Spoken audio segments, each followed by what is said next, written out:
Hi friends, ഒരു clutch തീർന്നിട്ടൊരു വാഹനം ഗ്യാരേജിലെത്തി നമ്മൾ ക്ലച്ച് അഴിച്ച് നോക്കിയ സമയത്ത് അതിൻ്റെ റിവേറ്റ് പുറത്ത് വരത്തക്ക രീതിയിൽ വളരെ മാരകമായിട്ട് ഈ ക്ലച്ച് തീർന്ന് ഓടിക്കും.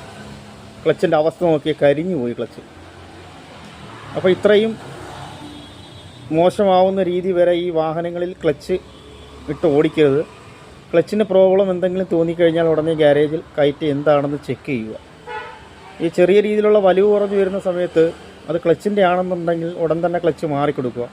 ഈ രീതിയിൽ ഒരു കാരണവശാലും ക്ലച്ചിട്ട് ഓടിക്കാൻ പാടില്ല. കാരണം അതിനനുബന്ധമായിട്ടുള്ള ഫ്ലൈ വീല് മറ്റ് കാര്യങ്ങളൊക്കെ മാറിക്കൊടുക്കേണ്ട ഒരു അവസ്ഥ വരും. അതുമാത്രമല്ല, കത്താനുള്ള പ്രവണത കൂടുതലാണ്. ഈ ക്ലച്ച് തീർന്നിട്ട് വലിക്കാതെ വരുമ്പോൾ വീണ്ടും നമ്മൾ RPM കൂടുതൽ കൊടുക്കുന്ന സമയത്ത് ഈ ക്ലച്ച് സ്ലിപ്പായി ഹീറ്റായി കത്താനുള്ള സാധ്യതയുണ്ട്. പുതിയ ക്ലച്ച് കാണിച്ചു തരാണ്ട. ഈ പുതിയ ക്ലച്ചിൻ്റെ റിവേറ്റ് നിൽക്കുന്നുണ്ടല്ലോ, റിവേറ്റ് അകത്തായിട്ടാണ് നിൽക്കുന്നത്.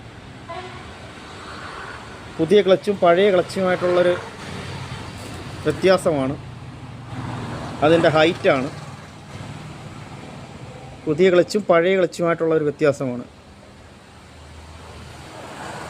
ഈ ഒരു രീതിയിൽ ഒരു കാരണവശാലും വാഹനങ്ങൾ ഓടിക്കരുത്. ക്ലച്ച് തീർന്നാൽ ഉടൻ തന്നെ മാറുക. ഓക്കെ.